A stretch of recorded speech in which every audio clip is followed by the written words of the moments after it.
One of the things I think a lot of people need to understand is we aren't a museum piece. The Inupiaq people are a living people and a living culture. Even though we're in northern Alaska, which covers this vast area from Nome all the way over the Canadian border, is that there's this extreme value of interconnectedness and interdependence. It's a hunting society, a gathering society from thousands of years. This is what creates our culture. That special relationship between humans and the natural world and the animals, and that it teaches you how to have a society that doesn't do too much harm to the world. Love and respect for nature, for one another, for our elders. Very, very fundamental value, key to life. Our values are something that bind us all. The importance of sharing with one another, the importance of spirituality, and the connection to the land, our traditions, how we hunt, sharing of stories and songs and dances. I'm Inupiaq. I'm from the Arctic Ocean. I am Inupiaq. It's very important to me. It's who I am as a person. And we're very proud of who we are, and we want to continue that.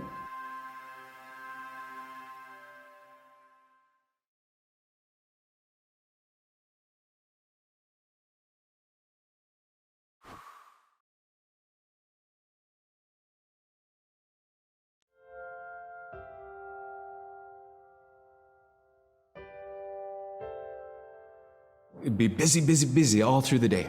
You get up and you just go right to work, right to work. There was always something to do. There was never any idle time. The only idle time we had was after we eat and before we go to bed. One of the older people would just be relaxing, laying down there and saying, it'd be really nice to hear a story. And then just organically, someone would just start telling a story. Storytelling for the Inupiaq people is very important because it not only created that sense of community, but is a way to pass on wisdom to the next generation. It was like TV, It was just like, it was as good as any movie you've ever seen. And the storyteller told it so clearly that it was just as powerful as any of the greatest movie blockbusters you've ever seen. There was a reason behind the stories that we were told because they held traditional knowledge. They held things that we might need to know in life, whether it was about how to find food or how to survive, or it was about well-being and the importance of connecting with people and being a good member of the community. We all do stories. We all live in stories. We all tell stories to our friends. And they need to be told. They need to be heard.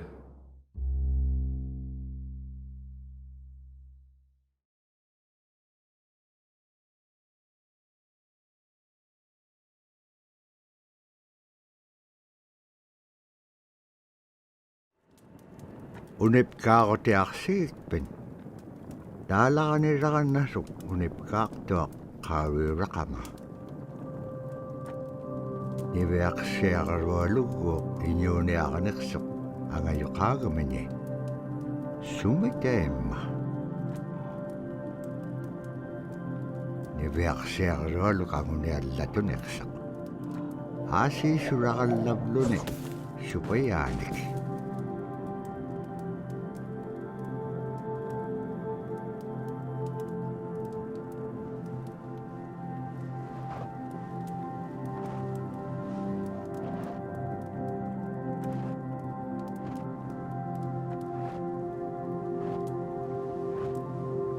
Inyone ako ting ano kautigais. Ano hulinga ilaksak. Ano hulinga ilak pasyone. Kisay ma panirani ilak sebut. Nibiak siya karulog kisay ma isummertok. Tabrasi 강게짜고악시가 숨만 아노홀레수루고 마간 숨만 아노홀랭아일야가 마간 다브라시 강게짜고악시가 숨만 아노홀레수루고 마간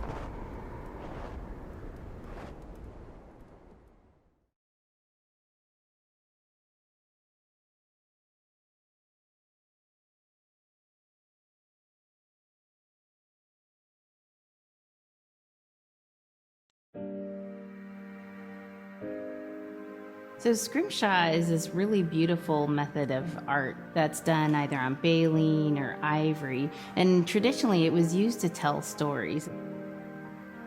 Each etching is telling a story of some event. Caribou hunting was taking place. This is what was going on. War began around this time, and so it sort of gives you a timeline of history through etching. An elder or the person who carved it would literally be able to read the scrimshaw story. They're like reading a book, in a way. A lot of the storytelling traditions would be things that after the storytelling was done, we'd just rely on the next person telling it. And so scrimshaw is a very important way for Alaskan Native people to record their history.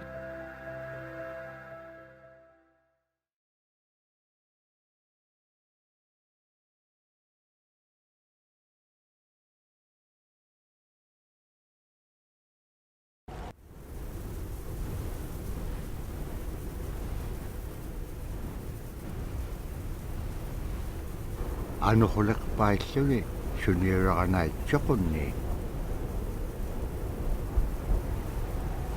다브라니 베악시아가르왈 아용이쪼 바야그니얼렉소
Tokutawayaktok tisimreome araan nakangapeaktok.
When I was growing up, my grandpa had a pet white fox.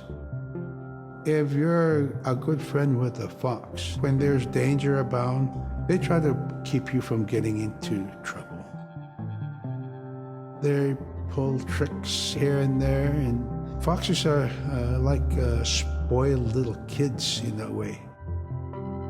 When you let her out, she'd go prancing out in the snow, jumping in the air. I know she was happy then. Come running at me and jump on my chest, knock me backwards, lick my face, and I try not to let it. So that was my memory of my grandpa's pet fox.